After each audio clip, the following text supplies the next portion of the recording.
Hello Muggles and welcome back to my Harry Potter kitchen, the YouTube series where I am baking my way through the Harry Potter books, making a recipe for all the magical food and drinks featured inside.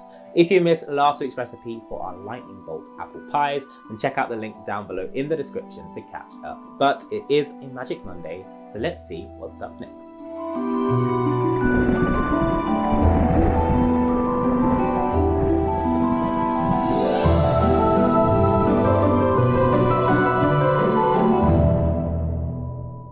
Have you got room for more? Well, if like me, you love Harry Potter and you don't want to miss a thing from my Harry Potter kitchen, then make sure you hit that subscribe button and click on the notification bell so you get an alert every week when there is a brand new recipe. Speaking of new recipes, let's get to it. Okay, so I feel like this is going to be my favourite sentence because there's so many desserts to come. A moment later, the puddings appeared. Blocks of ice cream in every flavour you could think of, apple pies, treacle tarts. We've got another pie, and this one is going to be pretty sweet. For this recipe, we're going to make shortcrust pastry with 250 grams of plain flour, a pinch of salt, 125 grams of butter, and 1 to 2 tablespoons of cold water. And for the treacle filling, you will need 400 grams of golden syrup, 50 milliliters of double cream, 130 grams of breadcrumbs, the zest of 1 lemon and half the juice, 1 egg, and half a teaspoon of mixed spice. Now, treacle tarts and sticky toffee puddings have always been those kind of desserts which were a little bit sickly sweet growing up after a big family meal, so I prefer recipes which lower the sugar content and are a bit more light and refreshing, and thankfully this is one of those recipes. So we're going to use a savoury shortcrust base which is going to provide a nice contrast to the sweet filling, and in the filling we've also reduced the sweetness, less of the syrup and more on a firm, creamy texture. For our shortcrust pastry, all you need to do is add your flour and salt into a bowl, mix it through and then add in your butter. Work this with your fingers until it forms nice fine breadcrumbs and then make a well in the middle.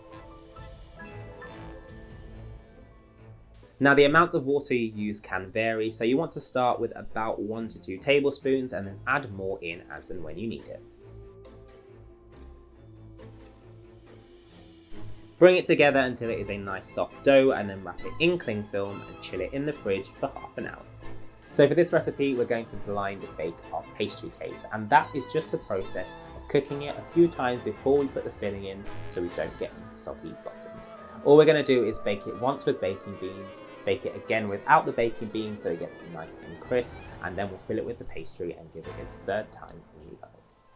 Once the dough is nice and chilled, flour your surface and then roll it out to 1/2 centimetre thick.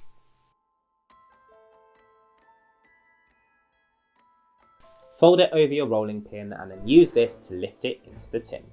Starting in the centre, press it down and then lift and press the sides to get it into the mould. You want to press firmly to make sure we get those nice fluted edges.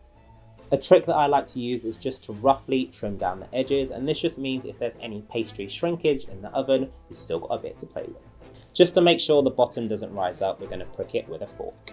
Then we're going to take some greaseproof paper and scrunch it up, unravel it and place it into the bottom of our pastry case.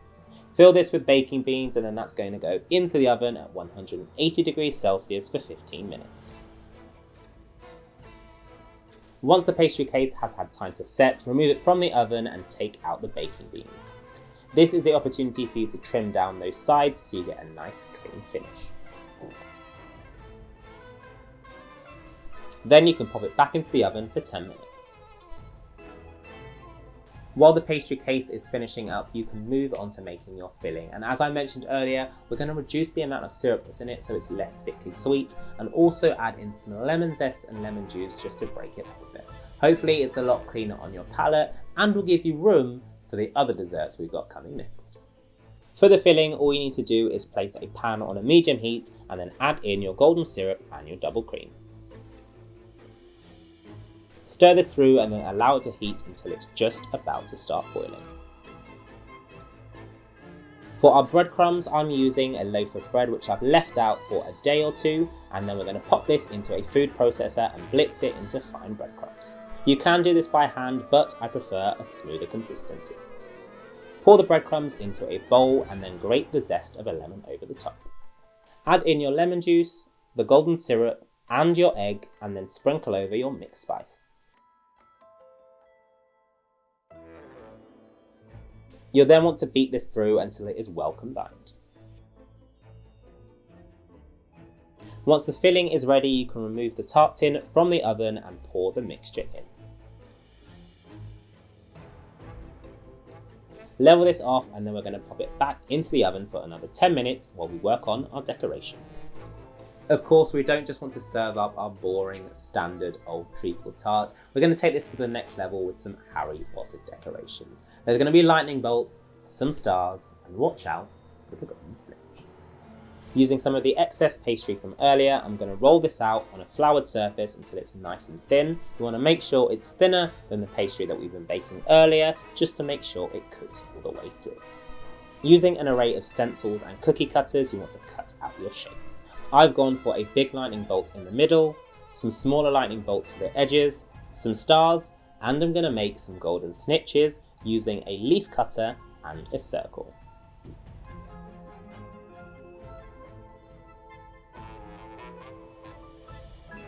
To make these into golden snitches, I'm going to take one of the circles and two of the leaves, and then using a knife, create slits along the side of the leaf to turn it into a wing. Remove the tart from the oven and then create an egg wash by beating an egg together. We're then going to use this as the glue to stick our pastry decorations onto the tart. You can decorate this however you like, but I've chosen to make the lightning bolt the centerpiece and then add the smaller decorations around the outside.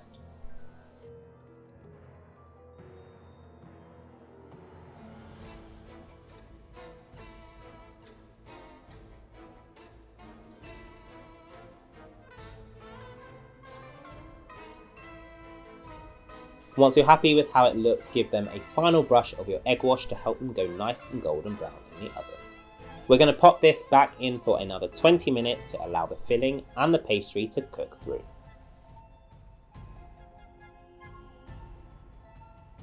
And that's it! The sweet, syrupy smell is going to fill your kitchen, and your guests won't be able to wait long until they tuck in.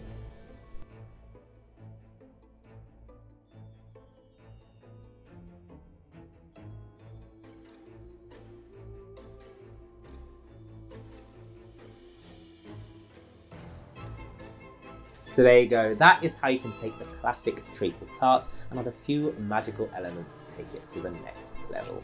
If you like what you see and you want to see more from my Harry Potter kitchen, then make sure you hit that subscribe button and click on the notification bell so you get an alert every Magic Monday when there is a brand new recipe. And that's all for today, but I'll see you next time.